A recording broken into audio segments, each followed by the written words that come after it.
It's International Men's Day and World Toilet Day, which is just beautiful. Beautiful. My hands are, like, clasped. This is amazing. Because I'm going to be talking about a whole lot of toilet and a whole lot of men. Welcome to Direct to Video. VHS? DVD Extras. A podcast between podcasts where we talk about whatever we want. Yeah, a podcast between podcasts where all we want romantically is a girl who's secretly an animal spirit. I really like that one. I was going to like tell you on Twitter, what does this mean? But then I thought, we're recording later. I'll ask then. What does it need to mean? What I want romantically is a girl who's secretly an animal spirit. I don't think that's so much to ask. But when here's just my big question, right? I think this is going to capture all of my fears and justifications in one question. Yeah. Does that make you a furry? No. Animal spirits have human forms. I don't think it would make me a furry. I don't know. You know what? There probably is a phrase for what that is, because the internet is a big place. I was just talking about like animal spirits and sexuality with like a group of friends of mine, like not a week ago. So lots of male animal spirits turn into female creatures or people. So where does that put the people who would be attracted to them? Like it's this whole complicated thing. I mean, Loki turned into like a 6-legged horse and fucked another horse, and then gave birth to a better horse. Yep. Oh no, with 8 legs. The thing he gave birth to had 6 legs. That's what it was. Sleipnir, who he then gave to his dad. Right, his adopted dad. Who rode him into battle. Yeah, and here's the thing. Every other one of Loki's children was either evil or killed. And that one wasn't either. Spoilers for Thor Ragnarok, by the way. What, really? Dang. Okay. No. Yep, and there's a scene in Thor Ragnarok. It's really long and kind of gross. It's tasteful. It's behind the screen.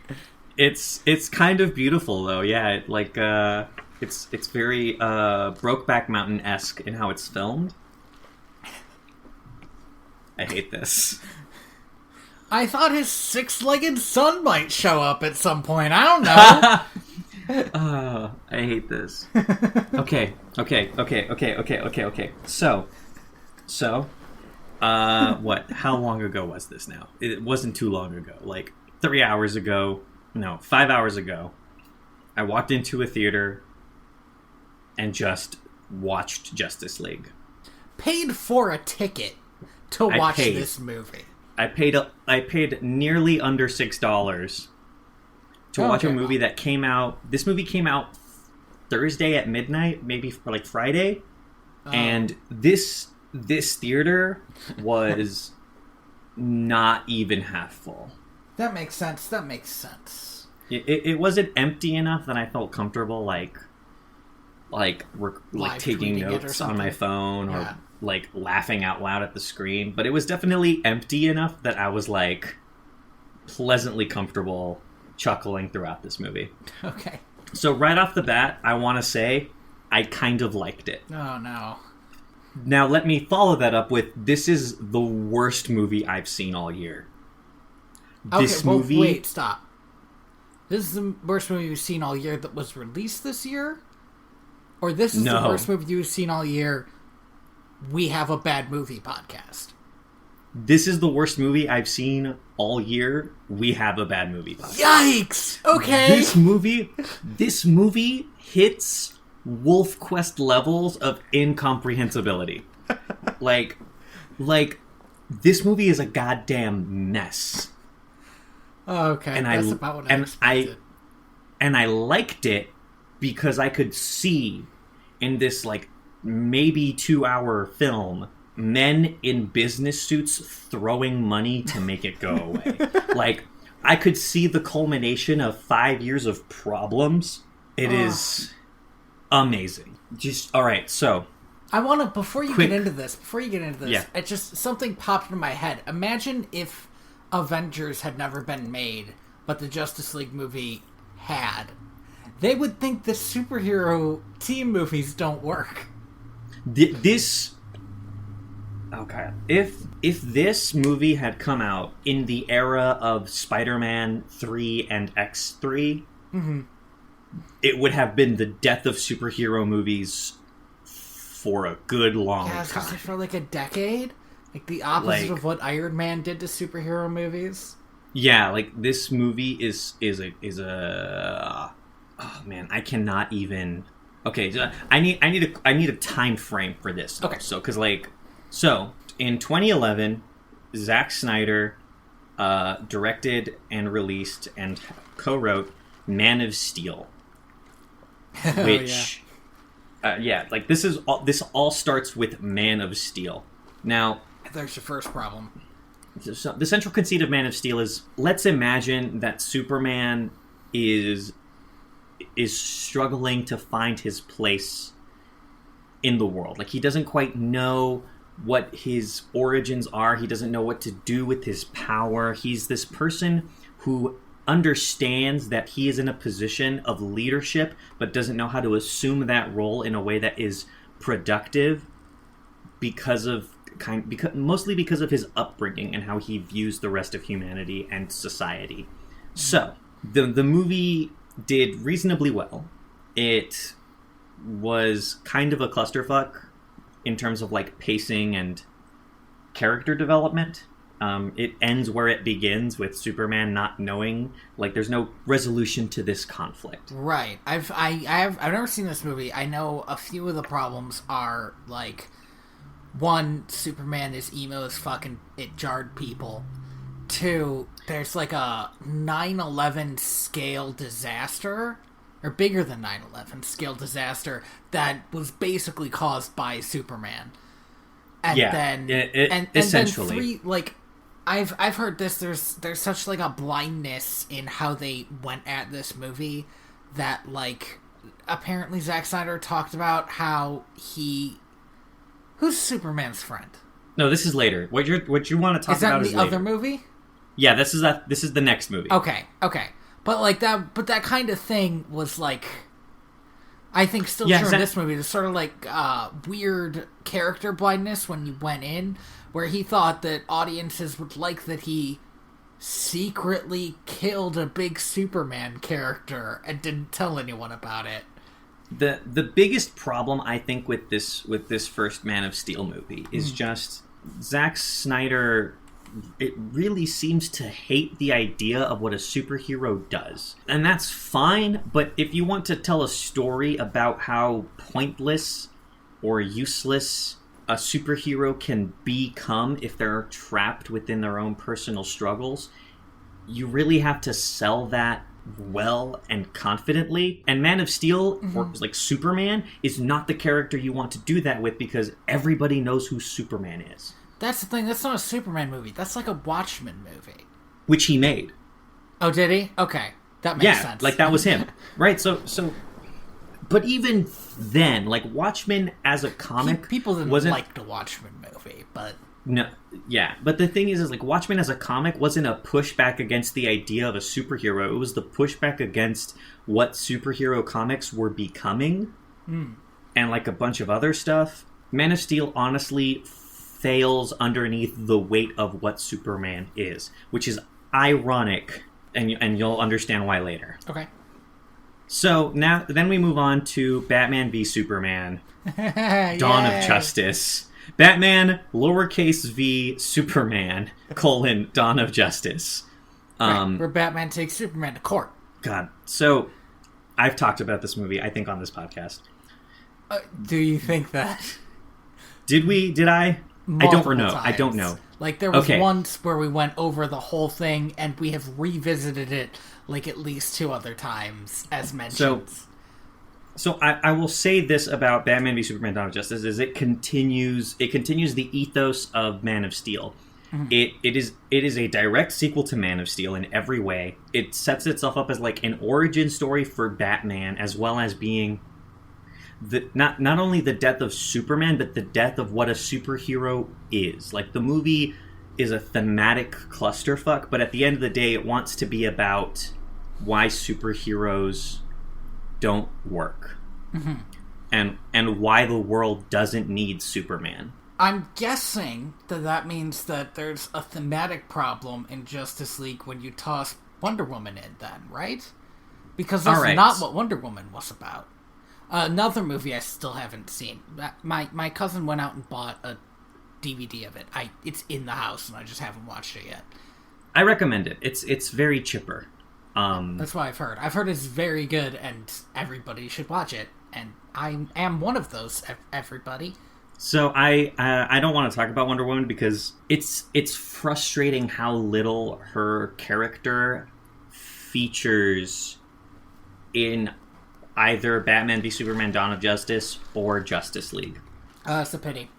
I thought I heard from you actually that one of the reasons Justice League was like haphazardly redone last minute was because Wonder Woman was so big and they hadn't expected it to be, and they wanted to make her a bigger part of the movie. I don't know if that was me, but that is definitely possible. I will say this, and this is where the timeline really gets crazy. Mm-hmm. So, Batman v Superman: Dawn of Justice was announced in 2013 and went through a host of problems in production. It eventually released in 2016 last year, and it did reasonably well. So 2 years of print. Yes, it did good. Like, it didn't do amazing, but it did good. Now, this movie had 2 years of principal photography, and very little was done to change its tone. But the Justice League movie came out this year, so that puts it at about a little over a year and a half after this movie. Now, this is where shit gets crazy. So, following the release, in between Justice League and in between Batman v Superman: Dawn of Justice, we have two movies. We have Suicide Squad and we have Wonder Woman. Mm-hmm. Suicide Squad went under tremendous, like, rewriting and reshoots, like, in the last half of its production in order to have it hit a more, quote-unquote, cheerful tone. Poof, okay. And for reasons that I cannot discuss, it was a disaster. For very similar but different reasons than this movie. So following that, we have Wonder Woman, which was incredibly successful, mostly because Wonder Woman's... Honestly, I can attribute all of Wonder Woman's goodness to its director, who pushed very hard to hit a particular tone. That was, like, specifically not the tone of any other DC movie, right? Yeah, seriously. Like Patty Jenkins fought hand over fist to give this movie the tone that it had. That's right. I also forgot I had a female director. That was such a big deal when it came out. It's like one of the most successful superhero movies ever, and it has a female lead and a female director. So fuck everyone who says bullshit. Yeah, okay. So following the success of Wonder Woman, Warner Brothers and DC are now in a very awkward position where they have this very well received critically and also in terms of like a significant portion of their fan base well received film that has this tone that completely contradicts the tone of their last two big movies. And they have another movie coming out. Now, a good way into principal photography of this film, which started in April and ended in October of last year, Zack Snyder had to leave the project. We talked about this when it happened. I definitely tweeted something out about it, but following some personal family issues, Zack Snyder left the project. So, Joss Whedon, who was on call for DC already, working on some other stuff, was brought in to direct some reshoots. Now, the reshoots happened sometime between May and 3 months ago. And this is where things are really hazy, because other than reshoots happened, and like there were some issues with like Henry Cavill was like doing another movie and he had to be brought in to do some reshoots. It feels like the entire premise of this film was flipped 360 degrees. No. That doesn't make any sense. No, it doesn't. But you mean 180 degrees? I don't. Like, it was flipped 90, 180 like a degrees. Sharp turn. It was flipped 180 degrees and then 90 on the vertical. Like, it is so counter to what the previous two films have been. Mm-hmm. In the first 10 minutes of this movie... Okay, so spoilers for Justice League from here on out. By the way, I'm not gonna... Superman dies. In the last one, yes. What, really? In Batman v Superman, Superman dies. That's so stupid. Okay. Yeah, that's like the big premise of the movie. So... Really? So in the first... Well, it's not the premise, but it's like the big thing that happens at the end. Alright. Is that Superman dies, and Batman's like, men are still good. Great. Sorry, I didn't mean to bring up Batman v Superman again. No, you're good. I need to okay, this is really hard. The first 10 minutes of this movie is a montage of why the world needs Superman. The world, since Superman's death, has gotten so shitty and awful, and people are just so sad about Superman being dead. Why? Wasn't he kind of a monster? Yeah, that's the thing. I don't know. The last movie posited his existence as being, fairly controversial, with some people defending his existence and other people hating him. Right. It felt more like Superman was, a controversial football player than, a hero that everybody felt bad about. But this movie, literally in a shot, puts him up with David Bowie and Prince. Yikes! Yeah! What? That... Yeah, there is... It is patently absurd. I feel here's the thing. Just that, I feel like you go into a movie and you don't want to be reminded of the two stars that just died. Yeah, no, and it's bad. It's not even a real newspaper. It's a pulp newspaper. Ugh. And it has a headline that's went back to the planet they came from, and I was just fucking really? These and the first 30 minutes of this movie feels like a fucking Zack Snyder ass film. There's slow motion montages and panning that doesn't quite need to be there, but looks super cool, but also doesn't tell you anything. Mm-hmm. And the conceit of the movie is these creatures are showing up all around the world that feed on fear, and Batman is trying to get together a team of people because he thinks that without Superman, something out there in space is preparing for an invasion. Okay. I'm going to keep on interrupting you with my problems with this. So this could get annoying. Tell me if I get too annoying. But is that the plot of Avengers? Because if you replace Batman with Nick Fury, his deal was, hey, this alien showed up, and now I think there are other aliens coming for an invasion. So yes. Okay. But it's different. This alien is significantly more gray in color. And his name is... I'm getting a bit ahead of myself here, but his name is Steppenwolf, and I cannot tell you what his deal is. Okay. Because I don't know. Not because I can't tell you, but because I don't know. I do not know what his end game is. I do not know what his purpose in life is. Kind of sounds Asgardian. That sounds like a Norse-ass name. He looks like one, too. He's got, a big helmet with horns on it. He's got, a big axe that glows when he hits things with it. Okay, cool. That's all I know about him. That's so weird. Okay. By the way, I've literally told you everything I know about his character. Why didn't they just do, Brainiac or something? There are supervillains people know about. They really could have, and we'll get to that. Okay. So now we move on to Wonder Woman, who's being a superhero, and she's really having a good time. And then we cut to... By the way, I'm going to keep doing this. That's crazy. Because the point of... to compare it to other stuff, the point of Captain America was that Captain America dies at the end. And so when Iron Man shows up as a superhero again, it's been 70 years. Yeah. But with Wonder Woman, has she been a superhero for like 100 years? No. So that's the thing is they briefly talk about it in this movie, and they don't talk about it at all in Batman v Superman. But after the events of Wonder Woman, she pretty much didn't do any superheroing at all. Okay, thank you for tiptoeing around the events of Wonder Woman. Yeah, she like remained incognito until Lex Luthor kind of dug her up and got her out of hiding.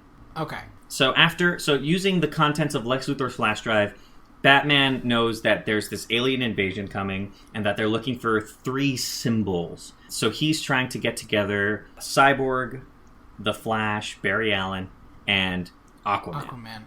It's so weird that they're using the Flash because DC has a Flash character that, again, people like. I will say that the Flash in this movie is very good.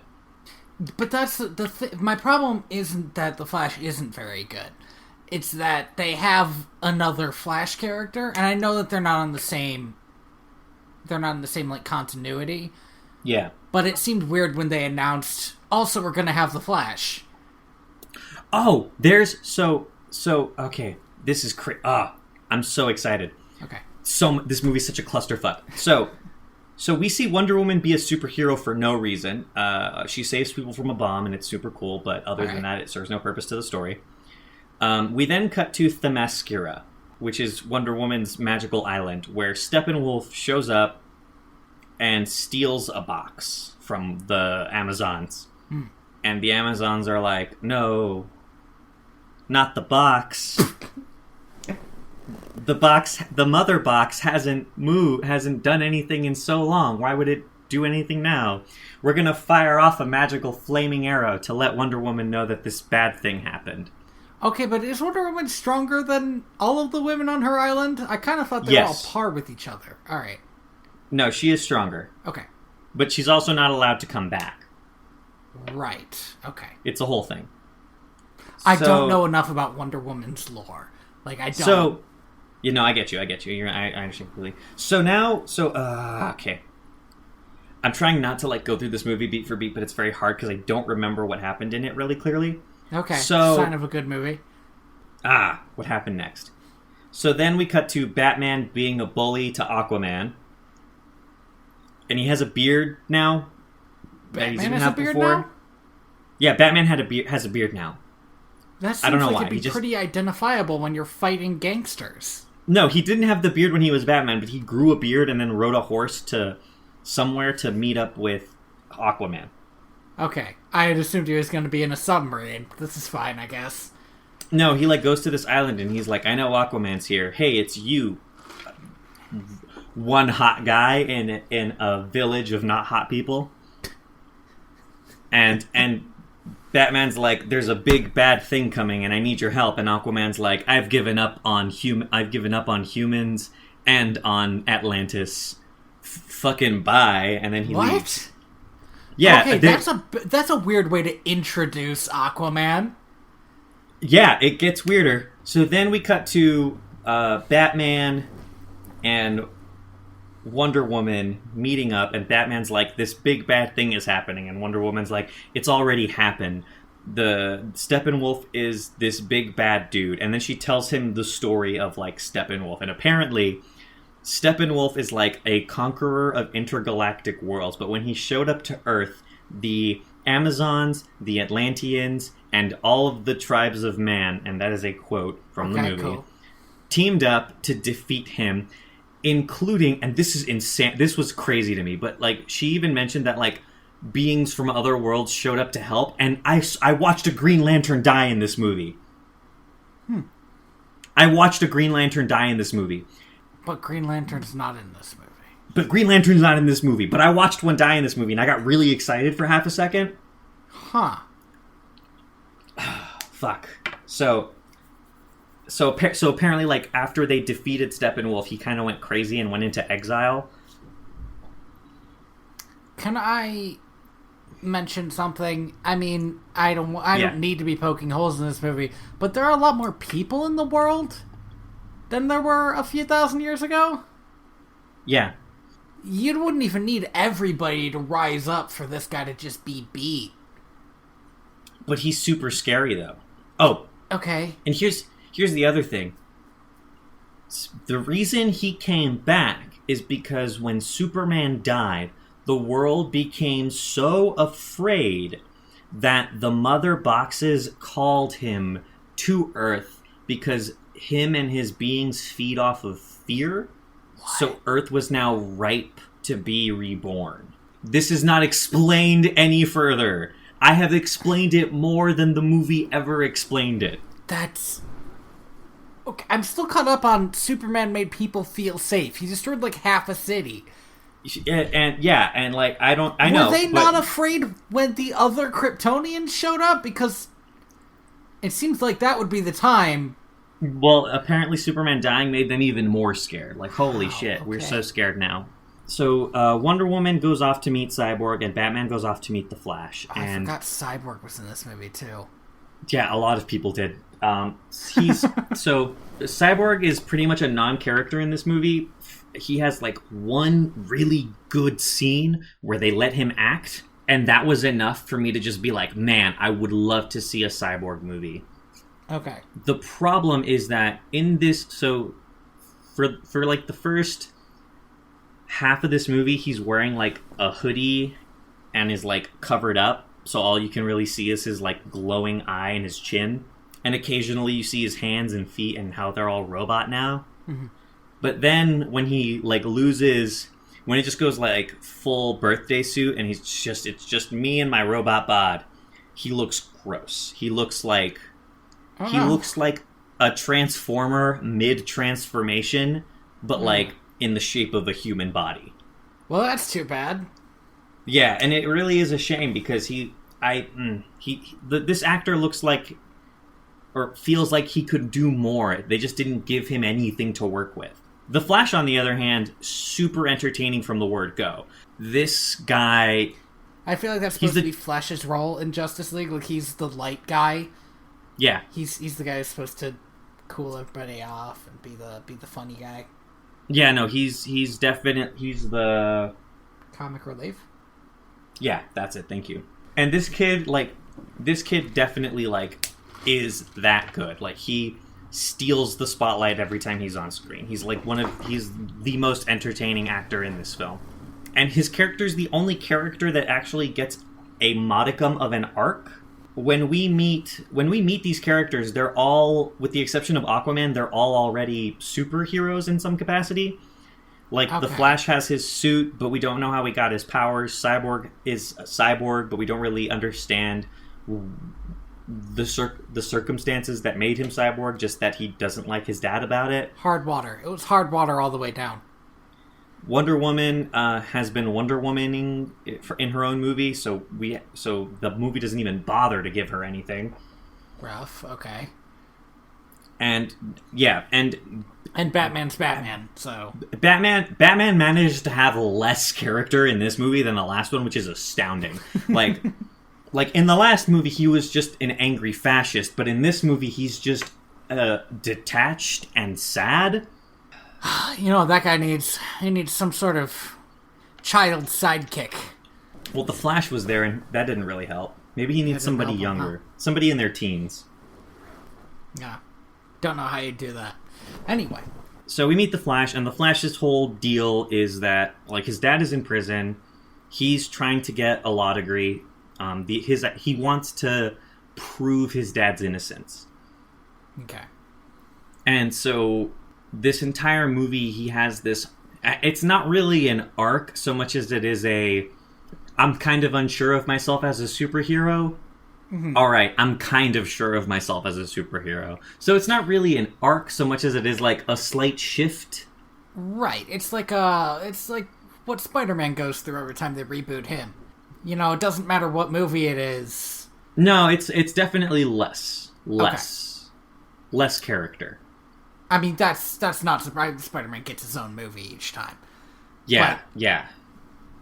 But like, but it's the young superhero thing. Yeah, it's the young superhero thing. Now, which I will say, with. like, I think you can make Yeah, I actually think that's a good way to make a character very quickly. If you need to toss somebody into a superhero movie, just like, yeah, this is the guy who doesn't know what he's doing yet. Then we cut to Atlantis. Steppenwolf has showed up in Atlantis. By the way he shows up is through like these magic light tubes. Like a magic light tube appears out of the sky, and then he's there. It doesn't really. He doesn't like float down or like teleport or assimilate. He just is there now. I think it would be cooler if he just showed up. Like if there wasn't a light show and he was just there. Because he's supposed to be like a fear guy, right? The idea that he can just turn up behind you is scary.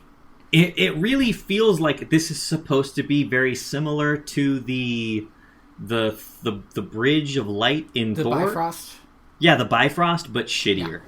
Yeah. Okay, because great. it's not made of it's not our Technicolor rainbow dream coat that Moses owns. It's just like hexagons and a tube. It was Joseph. Whatever. He shows up in Atlantis, beats up a couple of Atlanteans, and Aquaman shows up. Now, you said Aquaman gave up on Atlantis. Is he king of Atlantis, or does he just show up? He just shows up. Okay. He gets beat up by Steppenwolf. Steppenwolf takes the box and leaves. This Atlantis woman, who is unnamed, like walks up to Aquaman and is like, "What are you doing here? I thought you hated your mom." And he's like, "I hate my mom." And she's like, "How dare you speak of your mother that way? She was the queen of Atlantis." It was a very leading question. It was insanity. And he's like, "That's amazing." And then so this again, I have no idea who this Atlantis woman is. But apparently she knew his mom, and he's like, if my mom cared about me, she wouldn't have abandoned me with my dad years ago. Which, okay, and then she says, well, Steppenwolf is your problem now. And I'm like, what? What? I know. And Aquaman's like, well, if he is, then I'm gonna need something from you. And then we leave. Whew, okay. Alright, so now... Oh, God. So now Steppenwolf has 2 of the 3 mother boxes. And he shows up to... Wait, what? That's what they're called? Yes. Okay. So Yikes. he shows up and he's stealing employees from Star Laboratories, which is where Cyborg's dad works. He's trying to figure out where the 3rd mother box is. And so they go and they... Huh? He just showed up at the other places. Didn't they call to him magically? Yeah, but he doesn't know where the 3rd one is. Hey, listen, man. You don't have to tell me that this movie has a plot hole. Okay. I thought you might say, like, oh, there was a way to hide it, but I guess not. Steppenwolf's been stealing all these people. They figure out where he's been taking them. So they go to save these people and also, like, maybe stop Steppenwolf. God, I cannot get over the fact that this villain's name, by the way, is fucking Steppenwolf. He looks and sounds like an orc from a PS3 game. The CGI on him is so bad. And he's just gray. Oh, it's terrible. And he's got this like crazy helmet horns. I don't know. And he feels like he's from a 2008 video game, right? No, it's too bad because I feel like in a lot of superhero movies. Especially the DC ones where they're not quite sure what to do with their superheroes, you want the supervillains to be crazy. Yeah, you want them to that's be... That's what sold Batman movies for so long. Yeah, like, is because you have, like, the Riddler and Joker and fucking Dr. Freeze and their insanity. But, so, like, the last movie you had fucking Lex Luthor, who was bad. And Doomsday, who was not even a character. God damn it. Like, not Lex Luthor. Like... Yeah, he's like Lex Luthor's son, or something. I don't really know. He's played by the guy who always looks like he's 19. Yeah, Jesse Eisenberg. This guy looks like a fucking loser nerd who gets angry on the internet about comic books. Like, he does, and I mean... I know that he has had some good movies. Yeah, he definitely has. But I don't think he can ever be Lex Luthor. It's like how Danny Pudi's like 40 years old, but still plays teenagers. The thing about Lex Luthor is Lex Luthor is supposed to be this charismatic dude who's able to, like, sheer politician his way into the hearts and minds of the people. Yeah, despite the fact that he has committed numerous crimes. Yeah, it's like Publicly. he's... But yeah, but Jesse Eisenberg, he's all like twitchy and sniveling and yeah. He feels more like a young Snape. He could do young Snape, actually, yeah. If he could get the accent down. Batman and Wonder Woman and The Flash and eventually Cyborg go up to meet with James Gordon, Commissioner Gordon, played by J.K. Simmons, who's awesome and I love him and everything. Okay. So they all show up and they're like, and J.K. Simmons is like, these weird demons have been stealing people and you need to figure out where they are, Batman. And sure. Batman's like, we'll find out where these 8 people are.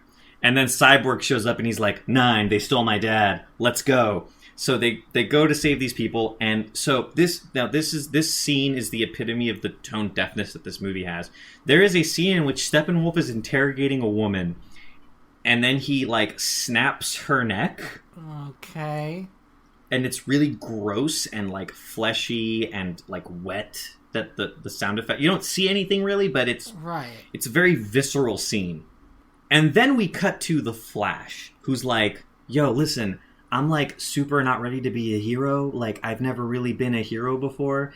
And he like makes a joke and Batman makes a joke and then Batman tells him, just go down there and save one person and you'll understand what you have to do. And then we cut back to Steppenwolf murdering, like, yet another person. Oh, jeez. Okay. And it's like, this is a good moment between Batman trying to teach the younger guy how to be a superhero. And it's not so good. Yeah, it's not a good look when there is somebody 2 feet away murdering those people by, like, crushing their necks with his hands. It's such a tone-deaf usage of editing. That's crazy. So a mediocre fight scene happens. Steppenwolf is pushed back, and right before he's about to win, water happens, and Aquaman shows up and helps them escape. And then Cyborg is like this thing, and he leaves. And everyone's like, all right. That thing. Cyborg's gone now, but Aquaman's here. So they all meet up at the Bat Cave, and they're like, we need... And Aquaman's like, they've stolen the Atlantean's box. Now he has 2 out of 3 boxes. We need to find out where the 3rd box is, or we're fucked. And then Cyborg shows up and he's like, you mean this box? Okay. Which is apparently what he went to go get, and apparently it was that box was the thing used to make him, I think. Oh. I'm not sure. All right. No, I can see that kind of. Yeah. Like, in a movie that made sense, I could see that being one of the things that made sense in it. Yeah. So they bring the box back to the Batcave, and Cyborg tells them that when his dad was studying this box, he and his mom were in an accident, and he was supposed to die, but his dad like slapped some robot bits onto him and then ran pure energy out of this box into him, and it's what made him this like mostly like 90% machine being. Right. And Batman thinks, man, human cells just cannot handle the power in this box. But do you know whose cells can use the power in this box? Oh, no. The dead Kryptonian that I murdered in the last movie. And immediately, Aquaman and Wonder Woman are like, yo, this is a bad idea. And Batman's like, no, this is a great idea.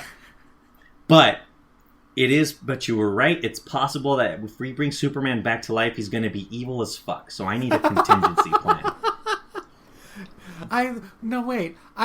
Okay, you know what? This could so be a good movie if we focus more on the fact that Batman suddenly got into necromancy.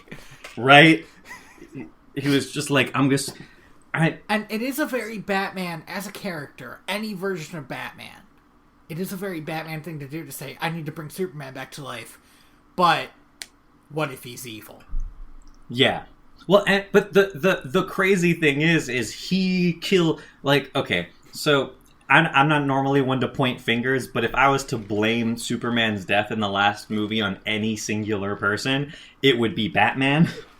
Okay. It is most definitely 100% Batman's fault. Okay. So Batman's so Wonder Woman says if the first thing Batman sees when he comes back to life is your stupid face, he probably will kill you, and that's it. That's the scene. Now I don't quite know what happens in the next couple of minutes because I had to go to the bathroom, but when I came back, Barry Allen and Cyborg were just straight up digging Clark Kent out of a grave, like. In what is the best scene of the movie, honestly, is just like... Well, you kind of made it sound like these are the two characters to keep an eye on.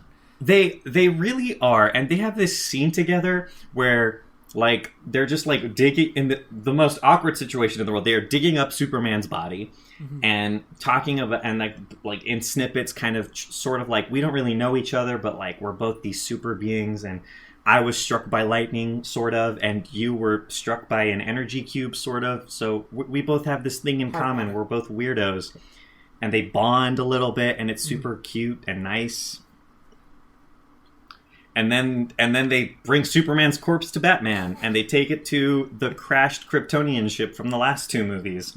And they put it into a little water thing, and they're like, we don't have enough energy to power it up, but the Flash can make enough energy to power it up, so the Flash makes enough energy and powers it up, and Superman comes back to life.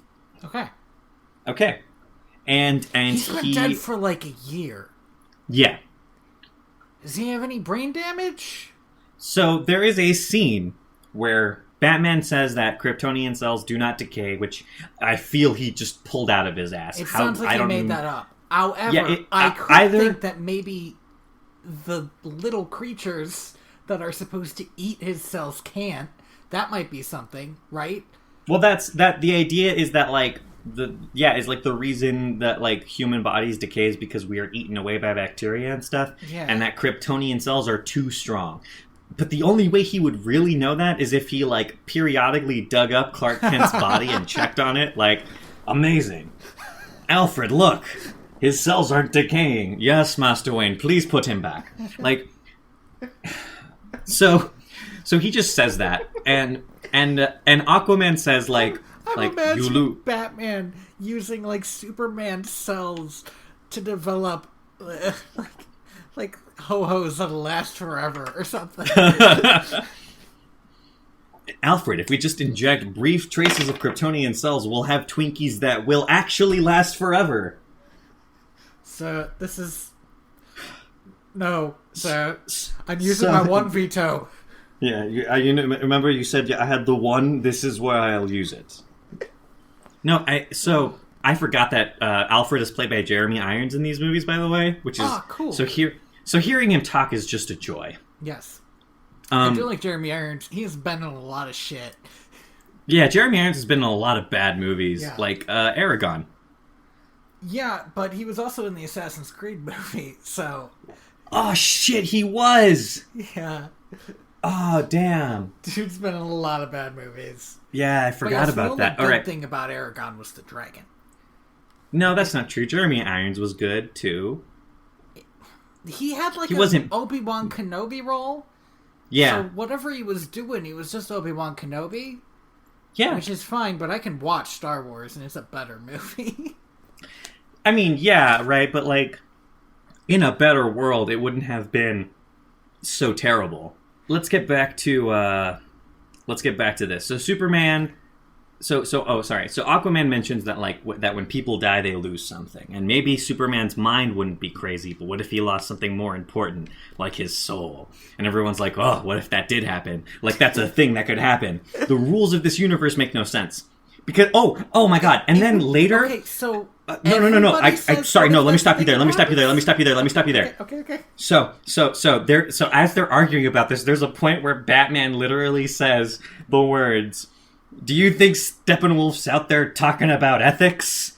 We're here with science we don't understand. The point of science is to use it to to further like ourselves and make ourselves better. No, it's and I was not. like, Batman, what the fuck are you talking about right now, man? The point of science is to understand. That's science. Oh, it's so terribly awful and untrue. It's really bad. What? But the idea that they all start talking about his soul, like I could imagine Aquaman and Wonder Woman talking about it, and then Cyborg, whose whole body is a robot, being like, "Guys, it's a weird thing to get caught up on. I'm a robot." So Cyborg has this like brief, like they do not give him the time of day at all, but they introduce this idea that he's uncomfortable with the fact that he's more machine than man. Like how much of him is the kid that played football in college, and how much of him is robot. Sure. But they also don't actually ever talk about it at all. So Superman comes back to life, and he doesn't quite have his memories. And he starts like scanning the group, and the robotic bits in Cyborg get scared, and they fire off a thing, and everyone starts fighting Superman. So he beats up everybody. Batman shows up, and Superman's like, "I remember you," and he picks up Batman, and Batman's like, "Alfred, get our contingency plan," and then Superman's like holding him up, and this is a really good line that I actually really liked. Uh-huh. Where Superman holds up Batman and says, You didn't want me to live, and now you won't let me die. And then Batman says, "The world needs you," and Superman responds with, "But does it need you? Tell me, do you bleed?" And I was like, oh shit! Am I about to watch Superman kill Ben Affleck? That would be okay, see, that tells me that this movie could have been really good if they leaned more into this Dr. Frankenstein thing. Like, well, they're about to throw it away in 2 minutes. That's so depressing, because the idea that, like, what if this whole thing is being driven on Batman feeling bad for having killed Superman? And so he turns to necromancy, and everybody else is like, "Batman, don't do that." Batman, turn to necromancy. And That's then not he the answer. does it. Batman Necromancer sounds like a comic book run that should exist. That sounds like a good comic book. Like, yeah, probably like if a Robin died or something. Batman like the one that did. Necromancy, and then he like can't stop. It's like, but if I can bring him back, I can bring anybody back. I can bring back my dead parents. Exactly. Oh gosh. Okay, so I'm sorry. I think we just wrote a better movie. Oh yeah, no, it wouldn't be that hard. Comic book. So that so does we sound find like out a good comic book run. Yeah, that does. Yeah, who would write it? That. You know, we need somebody who can do necromancy good. Okay, but when I said it out loud, I thought of. Have you ever read The Midas Flesh? Oh yeah. Ryan North, right? Yeah, I actually thought of that one where, like, the whole thing is the concept of King Midas blown way out of proportion, and I think you could blow necromancy way out of proportion really well. Oh, that would be fun. Yeah. If only somebody could give Ryan North so much power. Yes. Unfortunately, neither of us own Batman, to the best of my knowledge. So. Yeah. God, if I did, though, the things I would do. Okay. I would outlaw Frank Miller. All right. So, turns out Batman's contingency plan is Lois Lane. Alfred just drives up in a car with Lois Lane in the passenger seat. It wasn't kryptonite, huh? And Lois Lane's like, it turns out the only way to get to Superman's heart faster than cutting him open with kryptonite is with Lois Lane. So Lois Lane shows up, and Superman's like, "Lois," and he like just straight up, like from a height of 3 stories, just drops Batman and flies to her, and like hugs keep her. On saying things that make this movie sound like it could be really good. And when we spent some time with Batman after he fell. Well, give me some time. Okay. So Superman hugs Lois Lane, and Lois Lane's like silently freaking out and crying. Amy Adams is wasted on this movie series, and they both fly away. I think and everyone's said that like, in the last movie, and everybody's like, what? what? And then Batman is like, oh, I definitely broke some things. Oh, geez. Oh, okay. And then we cut to the Batcave. And everyone's like, well, that didn't work out too well. So let's go try to stop Steppenwolf without Superman and see how that works for us. Well, wait a minute. Where's the box? So, the box that they used to bring Superman back to life gets fired off and lands on a cop car. What? And after Superman leaves, we see the, light tube appear. Oh, boy. Okay. And then it disappears, and Wonder Woman says, Steppenwolf has the third box. You fuckers had one job. Yeah, I know, right? Watch the damn box. So... How is Steppenwolf faster than the Flash? Why didn't the Flash pick up the box? Listen, man, I cannot help you. Okay. So, Superman is, reflecting in Kansas, and his mom shows up, and he's, trying to remember things, but he's having kind of a hard time. Sure, I mean, those neurons haven't been firing for a while, even if they're not decayed. Yeah, it's going to take some time. This is the part of the movie where everything really stops making sense. Everybody's like, where's all the bad stuff going down? All right, it's going down in Russia. We cut to Steppenwolf. He's in Russia. He, puts 3 boxes together, and, crazy stone crystal things are spreading out from this area to, change what's it called when you change the atmosphere and ground composition of a planet? Terraforming, terraforming this planet in his own hellish image. Sure. And everyone's like, how much time do we have? Hours. Well, we can't get there fast enough. Yes, we can. All right, we're there. So, all right, here's the plan. Here's the plan. Batman's going to go sacrifice himself and die, and giving everybody else enough time to stop Steppenwolf, giving Cyborg enough time to separate the 3 boxes. All right, cool. We good. So, Batman goes in to kill himself, but then everybody else decides to help him instead, and there's a kind of a shitty fight scene. Motherfuckers, and then go save the world, you idiots. And then Batman's like, this wasn't the plan, and Aquaman's like, Wonder Woman said that the plan would work even if nobody died. Which, I mean, he's not wrong, right? Batman doesn't have to die. To sacrifice himself, yeah. That part of the plan felt like it was just kind of shoved in there. Right, but the plan definitely won't work if you just go do other shit. That's... Well, so they just go do other shit. Okay. And, they run around, Cyborg's, interfacing with these, three weird, ever-changing cubes. It's not quite working, and everybody's getting their butt kicked. Steppenwolf is, hitting people with his axe. And then Superman shows up. Sure. And he's just Superman from the cartoons. Oh, he's just Superman from the cartoons. The way he acts, the way he talks, he's smiling all the time. He's telling jokes. There's a scene where the Flash goes to save some people, and then he looks over, and Superman's just carrying a building with one hand, and he's just Superman from the cartoons now. I guess all he needed was a hard reboot. Yeah, exactly right. Just turn off your Superman and then turn him back on again, and maybe he won't be a douchebag. And he's smiling and telling jokes. It's so weird to see a character who you've spent the last 2 movies acting like a complete prick who refuses to help the world without a look on his face that he's about to take a huge diarrhea. Suddenly be team dad and helping everybody out. Remember when I said that the reason Man of Steel didn't work is because he was weighed down by this idea that everybody knew what Superman was? Yeah. The fact that we now have the Superman that we expected makes no sense in the world that has been built up in the last 5 years of film.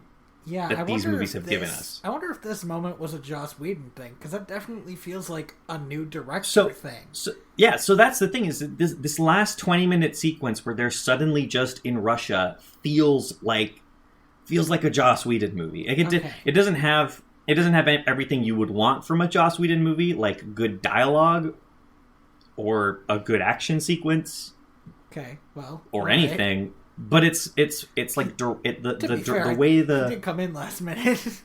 He did come in last minute, right? So, but even then, like the tone and the pacing of this final sequence, there's like a lot of quipping, a lot of like just scenes of people smiling at each other, and then finally everybody teams up and they beat up Steppenwolf, and he gets attacked by his own flying creatures that he has. And then they light tube away into space. And that's the end of the movie. Oof. I don't know what to say about it. Well, so there's a montage afterwards of like... Oh, no. Wait. You said it was the end of the movie. It's the end of the... about a montage. So there's a montage of scenes where, like, Clark Kent and Ma Kent and Lois Lane are moving into their old farm. His mom sold it off at some point in the movie, but that doesn't matter. And Bruce Wayne's like, yeah, I bought the bank so you can have the house now. And he's like, cool, thanks. Literally the least you could do, by the way. Which he says. Oh, cool. Like Superman says that. This is the least you could do. And then he turns around and is like, really, the whole bank? And he's just like, yeah, it's a reflex. So they're best friends now, and then we cut to like Wonder Woman, who's like saving people in Europe, and then we cut to Cyborg, who like is waving his hand over his shitty body and making it the cool Cyborg body from the cartoons, buddy. Which is like, why couldn't we have this the whole movie? That doesn't make any earthly sense. Maybe it that's still looks also a Joss Whedon thing, maybe right? Like this is the metaphor. The metaphor is that now that Zack Snyder is gone, I can look like the robot boy I always wanted to be. But he doesn't wave it to look like a human. He waves it to look like a better robot. Yeah, that's the thing, right? Oh boy. Okay. Okay, and then we cut to like the Flash, who like slaps a little note, and he's like talking to his dad in prison. He slaps like a little note, and he's like, "Look, Dad, I got a job at a criminal and like investigation job, like a real job. I'm one step closer to getting you out of here." And his dad's like, "Oh, I'm so proud of you, son." Okay, that's nice. And then it cuts to like Bruce Wayne walking into what's left of a big building. I assume it's Wayne Manor, but I'm not sure. He walks into this big building with Alfred and Wonder Woman, and he's like, "Well, we'll rebuild it. We'll have a big circle table with 6 chairs." Oh, God. And Wonder Woman's like, "Well, we can have room for more chairs, though, right?" And Batman's like, "Yeah. No more chairs." Room for... And no, Batman's like, "Yeah. Oh. More chairs." And then the movie ends. More chairs. Oh, and also Aquaman is back in Atlantis. I forgot about that. Okay. Oh, boy. I love the movie ends on more chairs. Amazing. Oh, God. 10 out of 10. Thank you for listening to Direct to Video VHS. Chairs? More chairs?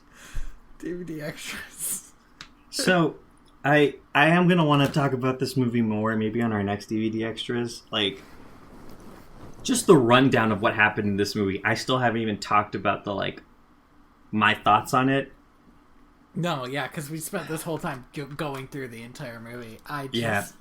More chairs. Oh, I love that a lot. It's so good. Yeah, no. It's so quantifiably stupid. This movie is a fucking mess. It is a mess. Do not watch it. The $7 or $6 I spent and the $4 on a drink, I didn't even finish my drink. I dropped it in the trash can half full as I walked out. I liked it, but I liked it because I was just in awe of the insanity unfolding before my eyes. It was amazing. Oh boy. Okay. Yeah, I have been your co-host, Tony Robusto. And I have been your co-host, Andy. More chairs, Reyes. Oh boy. That shouldn't get to me as much as it does. That's fucking good. Gosh. You can find us on Twitter. I'm at TheaterBats with an ER. And I am at royalty_Valens. The underscore is important. You can also find me on Instagram at royalty_Valens. I don't really use it much, but it's there. Be sure to, check us out wherever you get your sweet, sweet podcasts and give us that 5-star review. Google Play, iTunes, wherever your local podcasts are sold. We're there, and we need those reviews. Yeah, you thought I was over it, but I'm back. Piece of shit. Okay. Yes, please. Thank you. And you can find links to all those places at direct2.video, as well as other stuff like make little videos of the extras. I haven't done it in a little while. I have audio cut that I need to make into videos, and all I need to do is put a picture next to it. So I'm the laziest piece of shit in the world. Well, on top of doing all of the editing for these episodes, I think you're good. I think they can forgive you for that. Appreciate it. Also, you can check out my comic at inspiredbytrueevents.org. It's got a wizard in it. Yeah, it does. And you're probably listening to it right now, but you can... we'd also like to thank Lee Rosevier for our theme song, Penguins on Parade. Whenever we call that shot, it's not playing. Are you serious? When we don't mention it, it's usually playing, and whenever we call it, it's playing right now, it's not, because we talk for 5 more minutes. Well, then we'll stop talking now. Free Music Library is where you can find Lee Rosevier stuff. And he writes a bunch of music for podcasts. You should check him out. Is that it? Did we do it? Did we do good? I think we're good. You know what, though? We could probably fit more chairs. So until next time, I am the corpse of Superman. Wow, good change. Yeah. I'm not keeping that one. I just wanted to have some fun with it. No, for sure. Oh, You're going to fix it in post? Fix it in post. I can tell you what you couldn't fix in post this entire movie. Holy shit. If you want to be vamping for a bit, do you remember that Pokemon podcast I was telling you about? But yes, I do. They'll do what we do, which is in the middle of talking about something else, they will start talking about the McElroy brothers. So this is the most relatable podcast I've ever listened to in my life.